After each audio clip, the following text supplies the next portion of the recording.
Defendiendo al equipo Fuego, un jugador ha farmeado su pase hasta cuartos de final. Levi!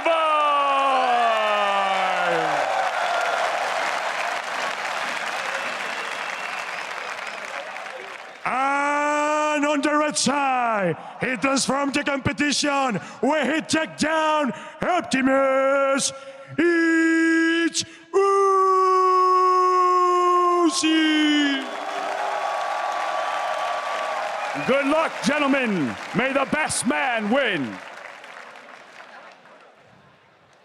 Whew. All right, so we are going to get to see Uzi in action here, but I do want to talk up Levi because he has been the best player by far for me from GPL. This guy has been continually impressing on Lee Sin most of the time, so Kazakhs. I don't think Uzi will agree to a Lee Sin 1v1 or anything, but that would definitely be his best chance, I think. Yeah, there was also some muy bien Spanish there from Dash in the intro. Uh-huh. You're definitely leveling up, so I wonder what they have in store next for us. But yeah, Levi impressed, even in IWCA, a couple of games, even in the 1v1s, he was like pretty solid. But he's going up against the monster that is Uzi. It kind of feels a little bit unlucky for him to be stuck in this kind of bracket here in the quarterfinal. Yeah, we'll see. You know, Levi could go with, you know, something like an 80 carry for himself as well. You know, build up on defenses and try and grind it out that way. But I think the most success we've seen in cracking the 80 carry line has been with mages, level 6 power spikes like LeBlancs and the Cassiopeias, you know, surprising them with a lot of that damage, just all-in damage. And I wonder if then Uzi is going to use that knowledge that you just told us and ban out LeBlanc. I mean, I would say definitely ban out LeBlanc all game. Syndra's already off the board, and that's kind of the other one up there in that top tier of the mages right now. But, you know, a lot of people under the impression that LeBlanc is one of the most, if not the most, powerful champion in the game. All right, these are obviously hovers. These guys are not going to lock these champions in. We see the Quinn ban as well. It made a bit of a resurgence in the second and third day, definitely, because it's just a really strong 1v1 champion. Reckless had an amazing game on the jungle Quinn, which he had to double jungle with Mata, who decided to insta-lock and still went legendary and carried. So definitely viable in these fun game modes. And Levi looking for some Lee Sin tribute to himself. Yeah. Tribute to the king. Shout out to myself. Thank you very much. Great Lee Sin there. Meanwhile, Urgot was the ban that Uzi decided to go with besides the LeBlanc, and Urgot also has had a resurgence here. You know, you get the E-Lock on, very long range, and is another one of the champions that can grind it out. There is the LeBlanc we're talking about. Ooh, this is scary, because it feels really easy for LeBlanc to play into Kalista. You can hide in the minion wave far and away enough that if Kalista threatens you, you'll draw a lot of the minion aggro. You know, all these auto attacks will just force you to take so much damage from minions. The push could be on the side of LeBlanc later on as well, and then just level 6. How do you survive the 3-chain burst? Exactly. Whenever I see Uzi, I'm looking for outplay potential with his champion, and with Kalista against LeBlanc, the only outplay really is the sidestepping on the chains. There's one more thing. Stacking the Rend on the creep, and then when it's low, you can throw a spear through it and, you know, try and transfer a bunch of spears. That one is very hard to pull off. And also if he wins really the game by that, exactly. If he wins a game with that, though, then you definitely deserve a YouTube highlight reel for that one. You get the highlight reel. That means we need to track if he's actually maxing maybe Q, you know, to get more damage. If he puts 2 points in Q early to surprise and execute on the minion, everybody always expects Kalista Q to do a certain amount of damage. But if suddenly that minion gets Q'd from half HP, 3 spears carry over, like maybe it's possible. If anybody's going to do it, Uzi could pull it off. Definitely. I'm really excited for this one, actually, because Levi has been definitely impressing, even though Uzi is a king of 80 carries. Definitely a chance here for the LeBlanc. Always a chance for LeBlanc players. And let's check in on those runes. Is he going super offensive LeBlanc, or is he kind of trying to, you know, I started with Uzi, and Uzi's only running like 6.7 MR, so he's only spending half of his glyphs on magic resistance, but he's speccing heavily into attack speed. He's running 24% attack speed, so again, he will likely be maxing that Rend and just getting as many stacks as he can to take control of the wave. There's also a lifesteal Quint on the side of Uzi. So the one thing you can kind of say about the LeBlanc rework, right? You know, obviously it's been great and she's still super powerful, but it does take a little bit more time. So Uzi trying to squeeze in as much attack speed as possible for a chase down possibly. you know, as Levi's trying to back off a little bit for the secondary engage there. But I would definitely go full blue MR runes at least for the efficiency of them. I definitely think so. Levi's, he wanted some magic pen on his reds, but then he switched over to like 6 AD just to help him last it. Just a little bit of help, you know. Sometimes it gets really, really pressured. But I mean, lost it against Uzi. Yeah, you say just for that, but it also helps out a lot with, there's a lot of auto trading going on as well. I mean, he's gone pretty much even in health with the early auto trades, even though Uzi obviously has the minion wave control here and pushing into turret to try and deny. There's also that potion that he can still pop. 2 potions versus 1 with the biscuits.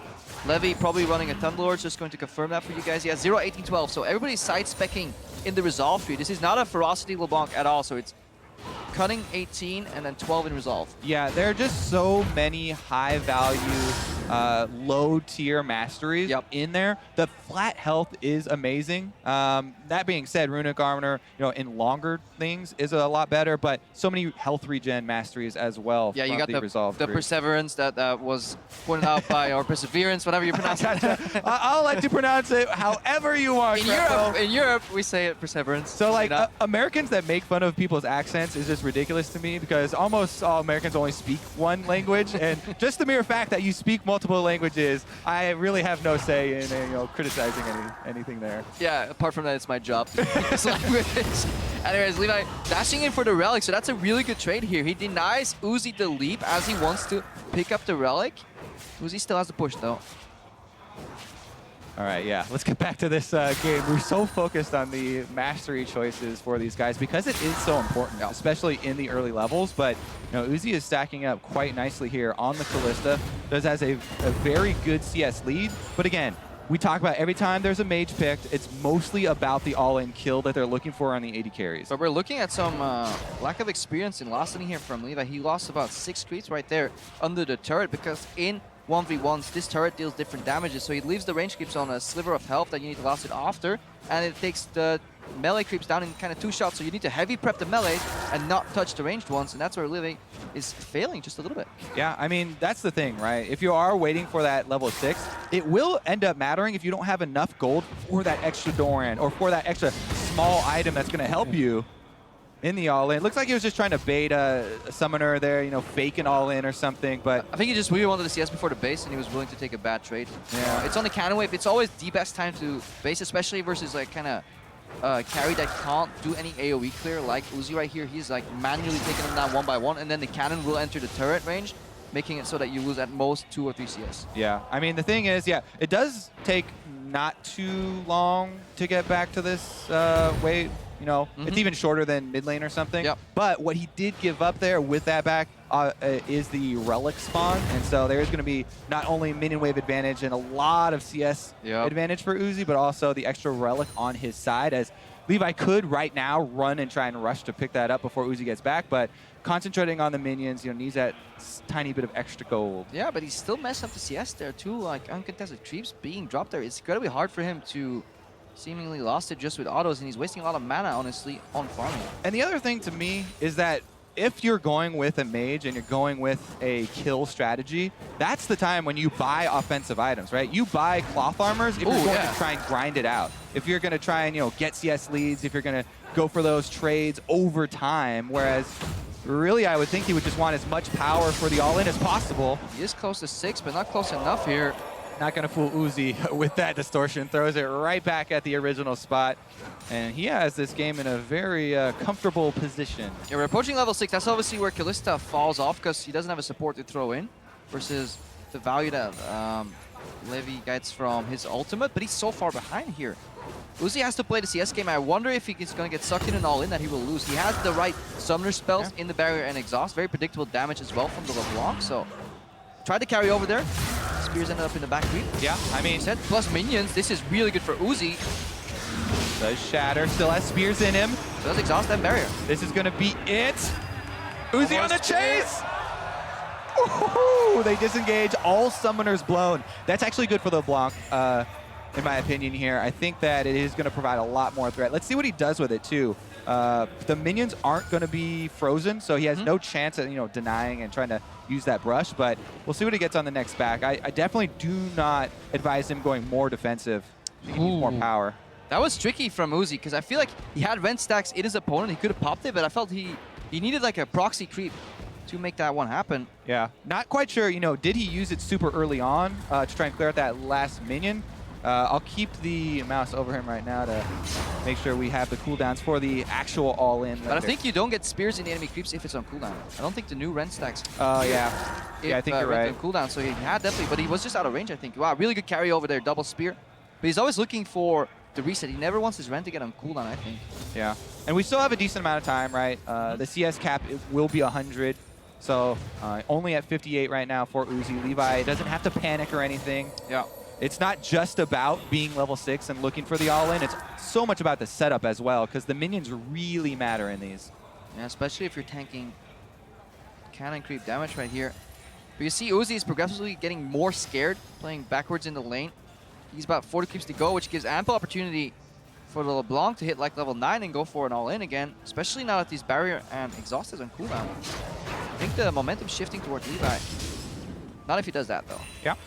Also got a pretty good exit trade there as the Shatter carried over. So he's feeling okay about the situation, but Kalista CS is pretty decently under turret. We'll see how much pressure a LeBlanc can apply under there.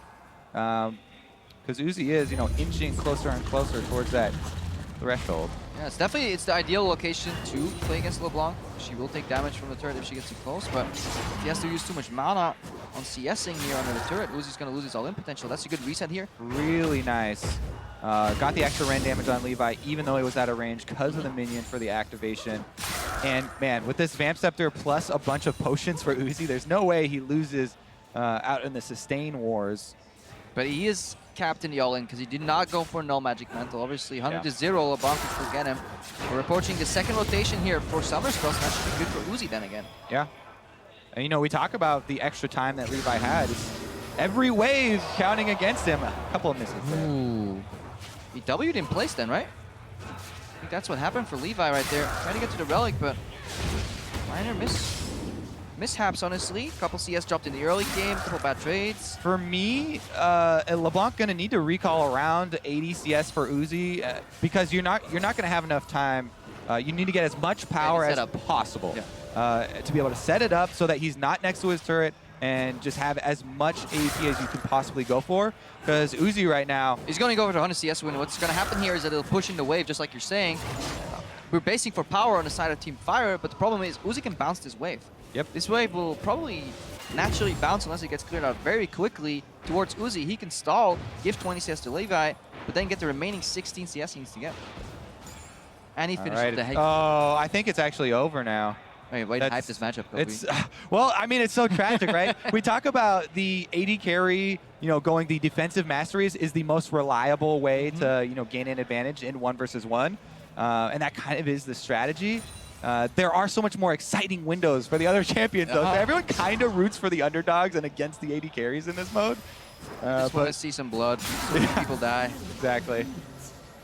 All right, we need to see Levi follow his positioning because he is looking for an all-in, but these spears are starting to deal damage. Remember, Kalista doesn't skill anything in W or R. It's just Q and E, and that's why you see these abilities deal so much damage compared to what you're used to. She doesn't lose any points during it. Good prediction by Uzi. He may just go all-in because he has exhaust, barrier, and the Hex Drinker. Uzi is in complete control right now. Definitely not looking good for Levi. He's got to just... he knows. Yeah, there's actually...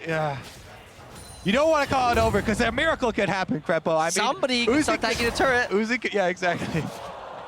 You don't expect Uzi to make huge mistakes, but technically possible. 9 more CS, 8 more CS, and he's gonna have it. I want to see Uzi go for the all-in on 99 CS. Yeah. Just because he can. Double Lift definitely did that last year a couple times, and he was 1 auto away from losing it, even though he had a guaranteed win on CS. But definitely worth it. That's how he lost this year as well. He went for it. Levi going in again. Chain does not connect. He is super low.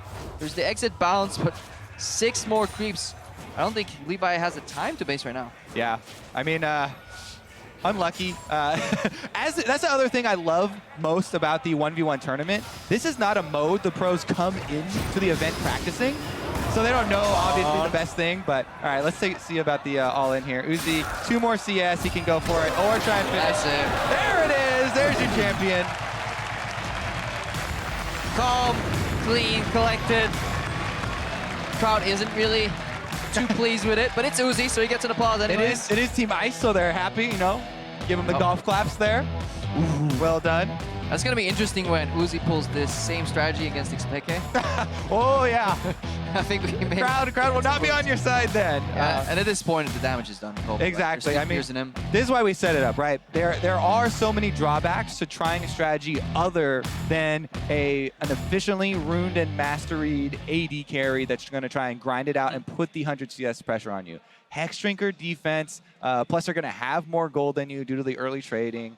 And, you know, Levi never really got that opportunity for the all-in. We've seen so many successful uses of it, though, right? We've got players up there. We have mage players. We've seen. You know, and we have people like Smeb who said, I want to win, but I want to win with style. So you know Smeb is not going to go the AD carry route, and he's going to The problem is, like, the there. strategy that you're discussing here, which is kind of like the economy of LeBlanc, you know, with defensive build works if you're head in CS, but you can't build sustain. You can't beat sustain by sustaining if you're down in CS. It just plays in Uzi's wheelhouse, kind of. So I think that's the main mistake that Levi made this game, and Uzi accepted it gladly. You know, with the Vamp Scepter, at that point he was so comfortable. Exactly. You can't play Uzi's game. I mean, he's one of the top ADKs in the world to begin with, but his biggest strength is laning. Of all AD carries, it's just so daunting of a task to go up against him. Yeah, and we set it up like, yeah, of course, Uzi is playing the sustain style. It was very easy for him, but he had a lot of good side steps. Every time the LeBlanc dashed in, he hopped backwards, dodging some damage, prepping up the spears. He always had the looming threat of the Q going through the minions. Didn't always discuss it every time it happened, but there is so much pressure playing against Uzi. Whenever you're looking too closely at him, you lose control of the minion wave, and suddenly you start panicking, you buy some cloth armors, and then you slowly get the dawning realization that you're about to lose on 100 CS. Yeah. Oh, man. And looking forward to, as well, we talk about the lead that Ice does have. If Smeb loses the next match, Ice actually just wins because they have everyone left, basically. They get, like, all the points in the tournament. So this, again, for 1v1s, the winner gets 250 points. Second place is 150. And then there's 2 times 50 points for the remaining players. And that could be all for Team Ice. So, yeah, I mean, all of Team Fire's hopes here on Smeb. We'll see how much style he puts in. It's a little bit of art here. We'll see how much style, how much substance he does want to put into this next one, because if he does drop it, then that's going to be... Well, we're about to find out. I think 1 or 2 matches remain. Let's send it back to Dash, who is on stage ready to